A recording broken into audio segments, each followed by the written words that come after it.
Hello વિદ્યાર્થી મિત્રો, કેમ છો? મજામાં? તો આદર્શ ક્લાસીસમાં તમારું સ્વાગત છે। તો આજે આપણે ધોરણ 9 વિષય ગણિત ચેપ્ટર નંબર 6 રેખાઓ અને ખૂણાઓની વાત આપણે કરવાના છીએ, જેનો આજે લેક્ચર નંબર 8 છે। એ આ ચેપ્ટરનો છેલ્લો લેક્ચર છે, જેમાં આપણે સ્વાધ્યાય 6.2ના બાકી રહેલા બે દાખલા એટલે કે પ્રશ્ન નંબર 4 અને પ્રશ્ન નંબર 5ની વાત કરીશું।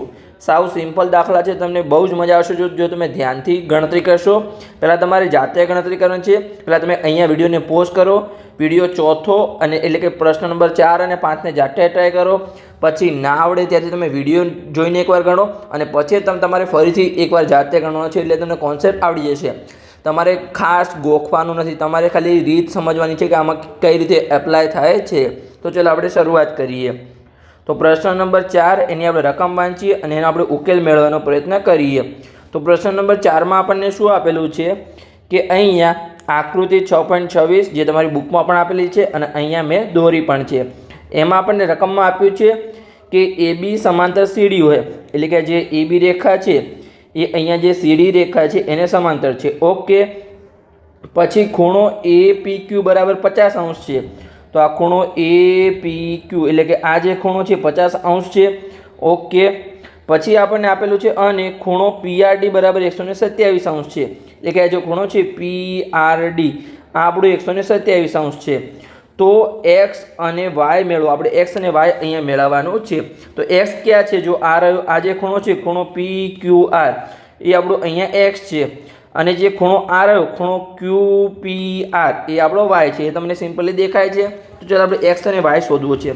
તો પહેલાં તો અહીંયા જો તમને સિમ્પલી x તો ડાયરેક્ટ મળી જશે। કેવી રીતે મળી જશે? અહીંયા જો કે આ આપણી અહીંયા AB સમાંતર રેખા છે, અહીંયા CD પણ સમાંતર રેખા છે, એની અહીંયા છેદિકા અહીંયા PQ છે। તો તમને કંઈ દેખાય છે? તો કે હો ઓકે, હા અમને દેખાય છે। શું દેખાય છે? તો કે અહીંયા AB સમાંતર CDની છેદિકા જે PQ છે ત્યાં અહીંયા ઝેડ આકાર રચાય છે। તો કે હા રચાય છે। આ આપણો અહીંયા સિમ્પલી ઝેડ આકાર છે, એટલે કે જો આ આપણું 50° હોય તો આ નીચેનો જે x છે એ પણ આપણો 50° થશે, એટલે કે ઉપરનો 50° છે જે અડધું છે, તો આ પણ આપણો x પણ અહીંયા 50° થશે। તો સિમ્પલી અહીંયા આપણને x ની કિંમત તો મળી જશે। હવે આપણે y ની કિંમત કેવી રીતે શોધીશું? તો એ પણ સિમ્પલી આવી રીતે શોધાશે। જો તમને બતાવું, જેમ કે અહીંયા AB છે, આ AB સમાંતર અહીંયા CD છે, તો એની છેદિકા હવે PQની જગ્યાએ આપણે અહીંયા PR લઈશું। તો PR દેખાય છે? તો કે હા દેખાય છે। તો અહીંયા આપણે PR દોરી લઈએ તો તમને જો બતાવું કે અહીંયા આપણું છે, આ આપણો A છે, અહીંયા આપણું B છે, અહીંયા આપણું C છે અને અહીંયા આપણું D છે। આ આપણું અહીંયા PR એની છેદિકા છે।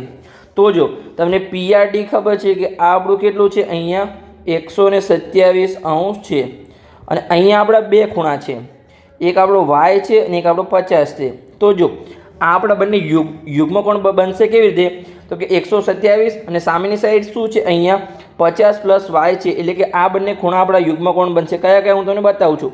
એક તો આપણો આ રહ્યો એ 127 વાળો ખૂણો, અને આ જે આપણો ખૂણો છે APR એ બંને યુગ્મકોણ બનશે। પણ અહીંયા કેટલું માપ છે? 127° છે, અને અહીંયા બે અલગ અલગ ખૂણા છે, એક 50°નો છે અને એક આપણો ખૂણો y છે। તો સિમ્પલી આપણે yનું માપ મળી જશે। તો ચાલો આપણે ગણતરી કરીને સિમ્પલી આનું આપણે માપ શોધી લઈએ, x અને yનું। આ તો તમને સિમ્પલી બેસિક ભાષામાં સમજાવવાનો અહીંયા પ્રયત્ન કર્યો। હવે આપણે અહીંયા ગણતરી કરીને શોધી લઈશું। તો ઓકે, તો ચલો હવે અહીંયા આપણે ગણતરી કરીએ। એની પહેલાં અહીંયા આપણે રફ વર્કને રિમૂવ કરી લઈએ। ચલો આપણે સરખી રીતે ઓકે, આપણું રફ વર્ક અહીંયા રિમૂવ થઈ ગયું। તો ચલો હવે આપણે ગણતરી કરીશું કે સૌપ્રથમ તો જો જે આપણો ખૂણો છે, ખૂણો APQ અને ખૂણો PQR સમાંતર છે। કેમ સમાંતર છે? કેમ કે AB સમાંતર CDની છેદિકા PQ છે, એના દ્વારા અહીંયા યુગ્મકોણની જોડ બને છે। તો ચાલો આપણે અહીંયા લખી દઈએ કે ખૂણો, પહેલું તો અહીંયા આપણું સમાંતર છે, ખૂણો APQ બરાબર અહીંયા ખૂણો PQR।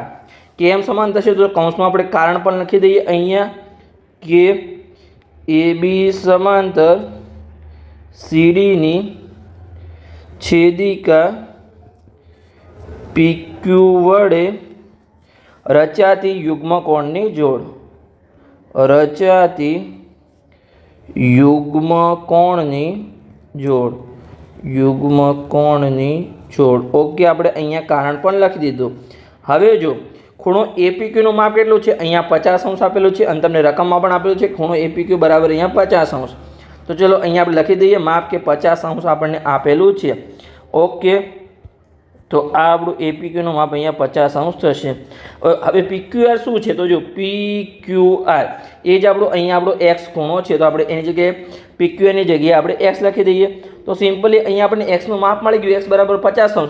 તો આપણે સરખી રીતે લખી દઈએ, એક્સને આપણે કરતા બનાવીએ અહીંયા. તો એક્સ બરાબર આપણું અહીંયા 50° મળી ગયું. તો ઓકે, આપણને અહીંયા એક્સની કિંમત તો મળી ગઈ. હવે આપણે સિમ્પલી ખાલી વાયની કિંમત શોધવાની છે. હવે વાયની કિંમત અહીંયા તમે બે રીતે શોધી શકો છો. પહેલાં તો તમને અહીંયા એક રીતે શોધીને બતાવું જે મેં તમને સમજાવી દીધી, અને બીજી રીત પણ હું તમને કહીશ કેવી રીતે શોધી શકો છો. તો પહેલાં તો જો જે આપણું છે અહીંયા AB રેખા છે, સમાંતર અહીંયા CD રેખા છે, એની છેદિકા જે PR છે એના દ્વારા અહીંયા પણ યુગ્મ કોણની જોડ રચાય છે. એક તો આપણો આ ખૂણો APR એટલે કે જે 50 + y છે જે આખો ખૂણો છે એ APR, અને બીજો ખૂણો છે આપણો અહીંયા PRD એટલે કે જે 127° ખૂણો છે. બંને કેવા છે, યુગ્મ કોણ છે, કેમ કે અહીંયા Z રચાય છે.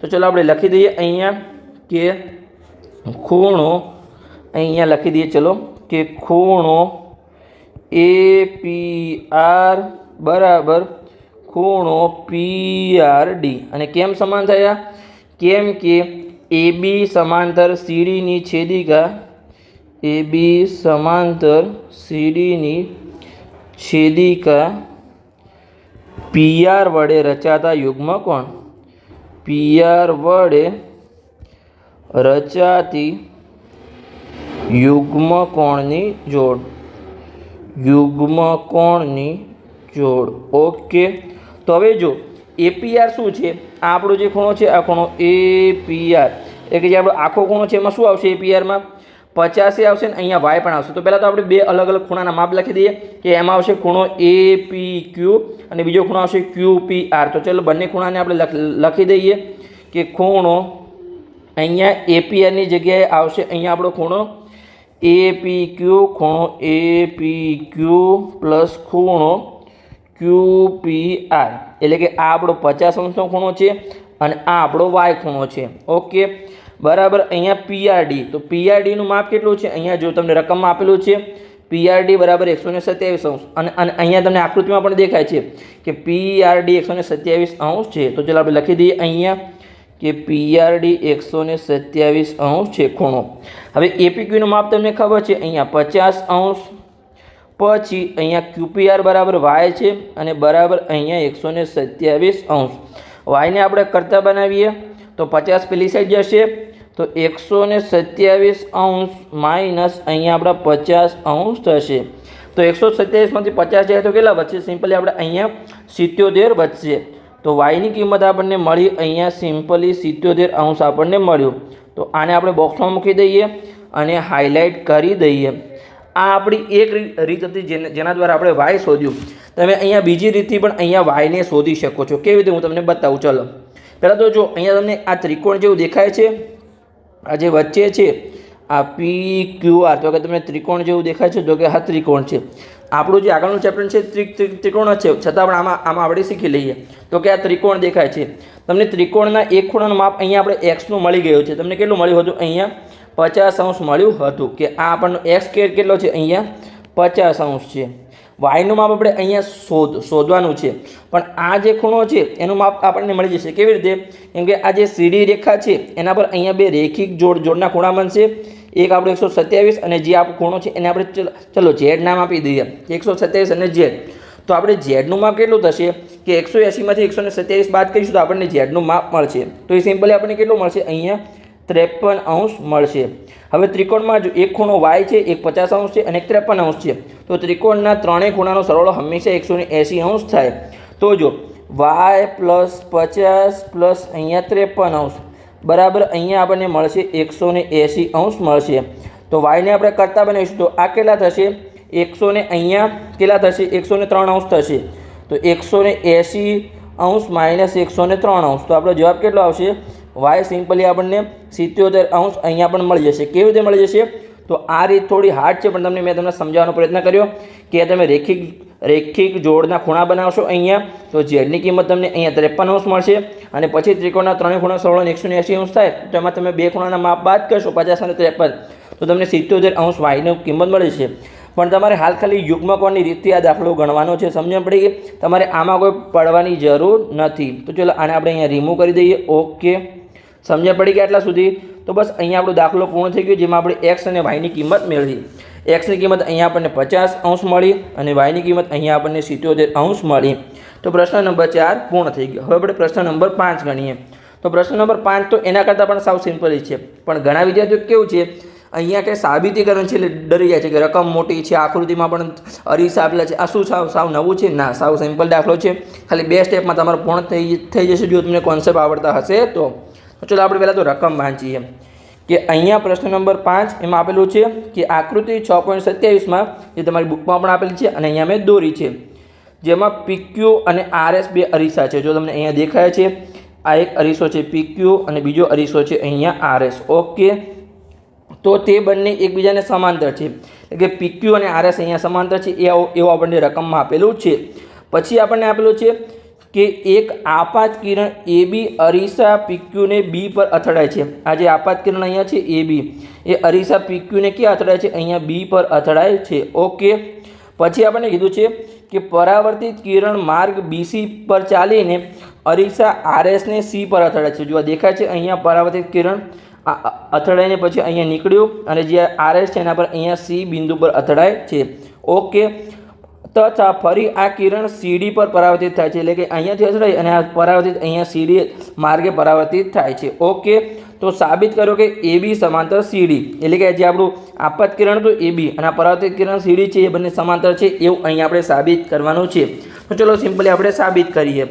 તો સૌપ્રથમ તો અહીંયા આપણે શું કરીશું, અહીંયા કે આ જે રેખા છે, જે આ રેખા છે PQ એને અહીંયા આપણે લંબ દોરીશું. આ જે B બિંદુ છે એમાંથી અહીંયા આપણે એક લંબ દોરીશું, જેને અહીંયા આપણે E નામ આપીશું, એટલે કે BE.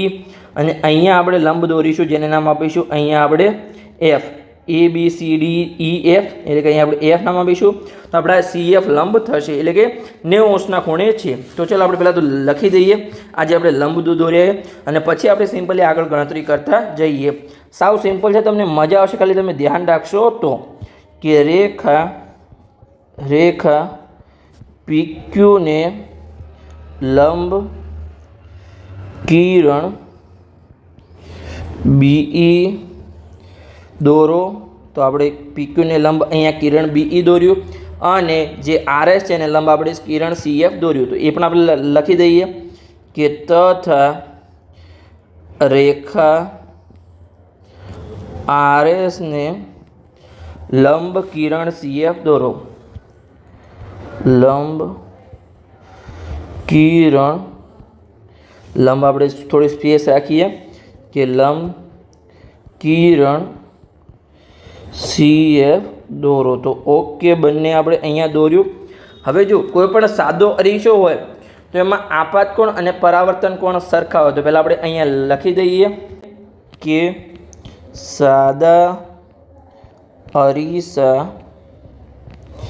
માટે આપાત કોણ અને પરાવર્તન કોણ સમાન હોય છે, કે પરાવર્તન કોણ. ઓકે, હવે જો તો અહીંયા જે આપણું B બિંદુ છે તે આપાત કોણ કયો થશે? જે આપણો આ ખૂણો છે, ખૂણો ABE એ આપણો આપાત કોણ થશે. અને પરાવર્તન કોણ કયો થશે? તો ખૂણો EBC એ આપણો પરાવર્તન કોણ થશે. તો ચાલો આપણે લખી દઈએ અને એ બંને સમાન થશે, કેમ કે હમણાં જ આપણે લખ્યું કે સાદા અરીસા માટે આપાત કોણ અને પરાવર્તન કોણ સમાન હશે. તો ચાલો આપણે લખી દઈએ અહીંયા કે આથી બિંદુ B આગળ, આથી બિંદુ B આગળ શું થશે? અહીંયા જે આપણો ખૂણો હતો આપાત કોણ કયો હતો? ખૂણો ABE અને પરાવર્તન કોણ હતો? EBC. તો ચલો બંનેને આપણે સમાન લખી દઈએ અહીંયા કે ABE અને પરાવર્તન કોણ હતો? કયો હતો? EBC. ઓકે, તો આપણે પહેલાં તો અહીંયા આપણે ખૂણાનું નિશાન દર્શાવી દઈએ કે ખૂણો EBC આ બંને સમાન થશે. આને આપણે સમીકરણ નંબર 1 નામ આપી દઈએ.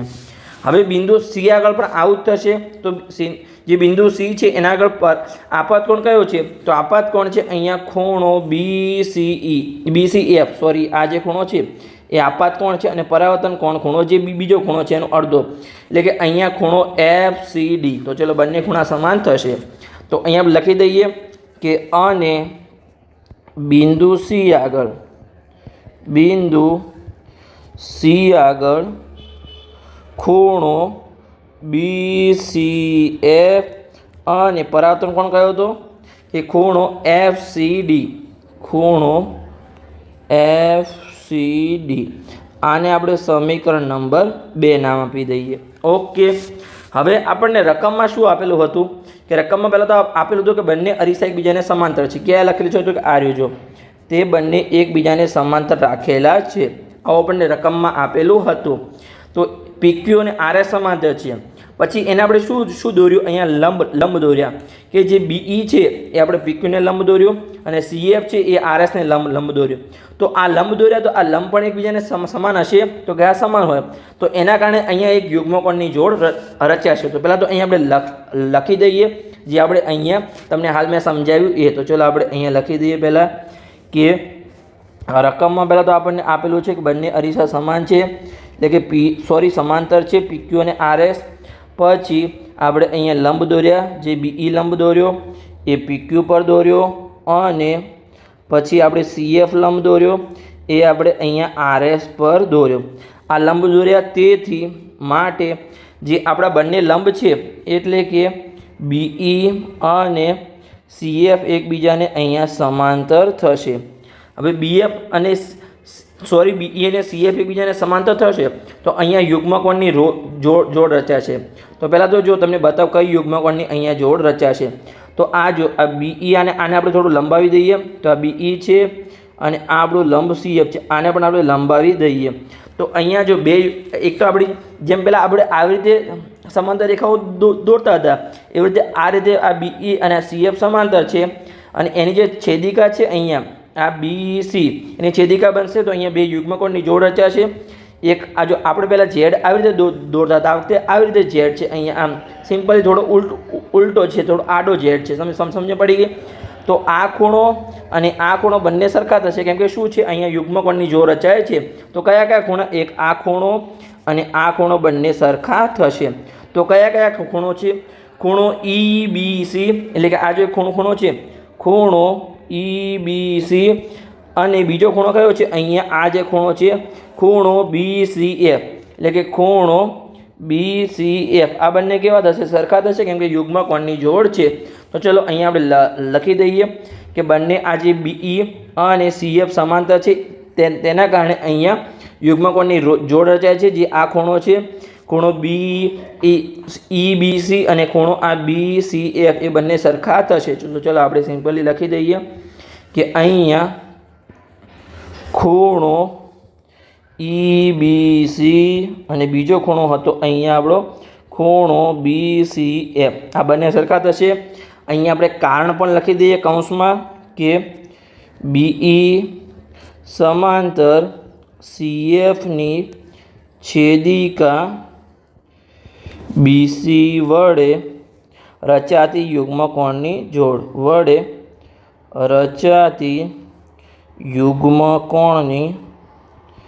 યુગ્મકોણની જોડ. ઓકે.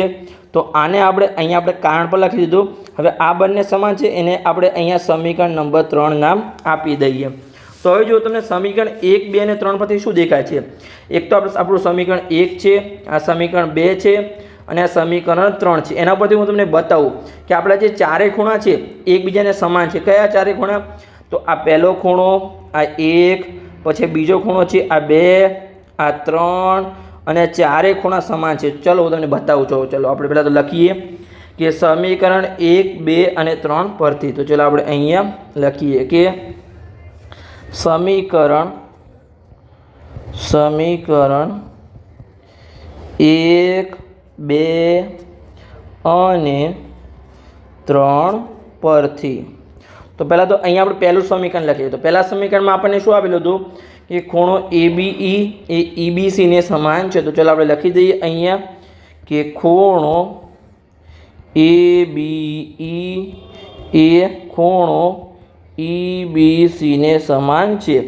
ઓકે, હવે જે ખૂણો EBC છે અહીંયા BCFને સમાન છે. આ સમીકરણ 3માં છે. તો એ આપણે લખી શકીએ. તો કે લખી શકીએ હા કે ખૂણો BCFને સમાન છે. હવે જે BCF છે એ અહીંયા જો આ FCDને સમાન છે, સમીકરણ 2માં છે. તો કે હા એ પણ આપણે લખી શકીએ અહીંયા કે ખૂણો FCDને સમાન છે. એટલે કે આપણે ત્રણેય સમીકરણમાંથી લખ્યું કે જે આપણા ચારે ખૂણા હતા એ એકબીજાને સમાન છે. કયા કયા ખૂણા? પહેલો તો આપણો ખૂણો અહીંયા ખૂણો ABC, પછી આપણો ખૂણો EBC અહીંયા, પછી ખૂણો BCF અને જે ચોથો ખૂણો છે આપણો FCD. આ ચારે ખૂણા એકબીજાને સમાન છે. સમજણ પડી ગઈ આટલી? હવે તો હવે આવી રીતે આપણે લખી શકીએ. કેવી રીતે લખી શકીએ તમને હું બતાવું કે આ જે ખૂણા છે ABE અને EBCનો આપણે સરળો કરી અહીંયા કે ખૂણો ABE પ્લસ ખૂણો EBC. તો આ બંને ખૂણાના સરવાળા જેટલો થશે. જેમ કે આપણે કરીએ અહીંયા કે આપણે બે પહેલાં તો આપણે છે અહીંયા કે જે ચારે ખૂણા છે એને આપણે ધારો કે અહીંયા સંખ્યા ધારી લઈએ કે 2 છે. ચલો તમને સિમ્પલ રીતે પહેલાં સમજાવું અને પછી આપણે તમને કોન્સેપ્ટ આગળ ક્લિયર કરાવું કે આપણું 2 છે. તો અહીંયા ચારે ખૂણાનું માપ અહીંયા 2 2 2 2 છે. તો અહીંયા 2 + 2 કરીએ અને આ સાઈડનું બરાબરની આ સાઈડ 2 + 2 કરીએ તો સિમ્પલી બંને સાઈડ 4 જ થશે. એટલે કે બંને સમાન જ થશે.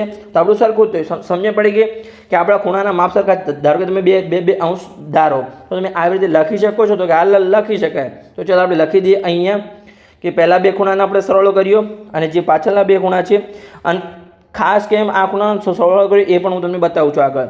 પાછળના 2 ખૂણા કયા છે? ખૂણો BCF પ્લસ અહીંયા ખૂણો FCD. સમજણ પડી ગઈ? હવે આ ખૂણો ABE અને EBC શું છે? જો ચલો હું તમને બતાવું કે ખૂણો ABC અને EBC શું છે. જો આ જે ખૂણો છે એ ABE છે અને આ ખૂણો આપણો EBC છે. તો આ બંનેનો ખૂણાનો સરળો શું થશે? જે આખો ખૂણો છે મેઇન ખૂણો ABC બનશે. કેમ કે આ બંને આસાન કોણ છે? કેમ કે બંનેમાં જે BE કિરણ છે એ કેવું છે? સામાન્યભૂત છે. તો આપણે લખી શકીએ કે ખૂણો ABE અને EBCની જગ્યાએ આપણે લખી શકીએ કે ખૂણો ABC. ઓકે, પછી બરાબરની આ સાઈડ શું છે? BCF અને FCD. તો ચાલો આપણે એ પણ જોઈએ કે આ છે આપણો ખૂણો BCF અને આ છે ખૂણો આપણો FCD. તો એ બંને ખૂણાને આપણે શું લખી શકીએ? અહીંયા જે આપણો આખો ખૂણો છે લખી શકીએ. તો કેમ કે આ બંને આસાન કોણ છે તો શું લખી શકીએ? ખૂણો અહીંયા BCD. તો ચાલો આપણે લખી દઈએ એની જગ્યાએ કે ખૂણો BCD. ઓકે, ખૂણો BCD. હવે જો આ બંને સમાન છે કે ABC અને BCD સમાન છે તો આ શું છે અહીંયા? તો હું તમને બતાવું કે જો આપણે ચલો હાલ આપણે આને રિમૂવ કરી દઈએ કે આપણું અહીંયા છે જ નહીં. ચલો CF ને BE છે જ નહીં. તો જે આપણા ખૂણા છે મેઇન આપણો ખૂણો ABC આપણો એક ખૂણો છે અને આ ખૂણો છે અહીંયા BCD. આ બંને સમાન થયા. તો તમને કંઈ દેખાય છે? તો કે હા દેખાય છે. આ જે છે ધારો કે આ AB અને જો CD સમાંતર રેખાઓ હોય અહીંયા આપણે ધારો કે લંબાવી દઈએ કે આ સમાંતર રેખાઓ અને અહીંયા આપણો અરીસો લાંબો છે અને એની છેદિકા જો અહીંયા BC હોય તો એના દ્વારા યુગ્મકોણની જોડ રચાય છે. અને જો આ યુગ્મકોણો સમાન હોય તો અહીંયા શું આ AB અને CD સમાંતર થશે? તો કે આ સમાંતર થાય. તો આપણે ચલો લખી દઈએ અહીંયા કે જો ક્યારે સમાન થાય યુગ્મકોણો? કે જ્યારે AB અને CD અહીંયા સમાંતર રેખા હોય ત્યારે. તો ચલો ફરીથી આપણે લાવી દઈએ BE અને CFને. તો તમને સમજણ પડી ગઈ કે AB અને CD અહીંયા સમાંતર છે. તો ચલો આપણે અહીંયા સિમ્પલી જે આપણું ફાઇનલ આન્સર છે અહીંયા લખી દઈએ. કેમ કે આપણે AB અને CD ને સમાંતર જ સાબિત કરવાનું હતું. એટલે કે આપણે અહીંયા લખીશું કે ખૂણો ABC અને ખૂણો BCD એ રેખાઓ AB અને CDની છેદિકા BC દ્વારા બનતા યુગ્મકોણની જોડ છે. હવે યુગ્મ કોણ તો છે અને સમાન જ છે, તો આપણે અહીંયા લખીએ છીએ કે અને તેઓ સમાન છે. સમાન છે. હવે સમાન ક્યારે હોય યુગ્મ કોણો? આપણે પહેલાં કેવું લખતા હતા કે અહીંયા બે સમાંતર રેખાઓ દ્વારા બનતા કોઈ પણ યુગ્મ કોણો હોય તો એ કેવા હોય? સમાન હોય. કેમ કે કેના દ્વારા બને છે? સમાંતર રેખાઓ દ્વારા. તો અહીંયા આપણે પહેલાં તો યુગ્મ કોણ આપણે ઉલટું છે અહીંયા કે ખૂણાઓ સમાન છે યુગ્મ કોણના, તો અહીંયા બે રેખાઓ કેવી છે? સમાન હશે. તો અહીંયા આપણે લખીએ છીએ કે માટે AB સમાંતર CD, જે આપણે અહીંયા સાબિત કરવાનું તો અહીંયા સિમ્પલી આપણું સાબિત થઈ ગયું છે. સમજણ પડી ગઈ? તો બસ આટલું જ ખાલી સિમ્પલી દાખલો તો તમારે ખાલી અહીંયા ધ્યાનથી ગણતરી કરવી પડે, અને કદાચ તમને ના આવડે તો એકવાર જોઈને ગણી લેજો. તો બસ આની સાથે અહીંયા આપણો આ લેક્ચર પણ પૂર્ણ થઈ ગયો, અને લેક્ચરની સાથે અહીંયા આપણો ચેપ્ટર 6 પણ પૂર્ણ થઈ ગયો, રેખાઓ અને ખૂણાઓ. આપણો છેલ્લો લેક્ચર તો લેક્ચર નંબર 8. હવે આપણે આગલા લેક્ચરમાં ચેપ્ટર નંબર 7 ત્રિકોણની શરૂઆત કરીશું, જેમાં આપણે પહેલાં ઇન્ટ્રોડક્શનનું લેક્ચર લઈશું. તમારે દરેક ચેપ્ટરમાં ઇન્ટ્રોડક્શન લેક્ચર ખાસ જોવાનો છે, એટલે તમારે ખાસ તમને સંપૂર્ણ ચેપ્ટરનો આઈડિયા આવી જાય. તો બસ લેક્ચર સારો લાગ્યો હોય તો ચેનલને સબસ્ક્રાઈબ કરો અને તમારા મિત્રોને વિડીયો શેર કરો, તો એમને પણ સરળ ભાષામાં ગણિત શીખવા મળે.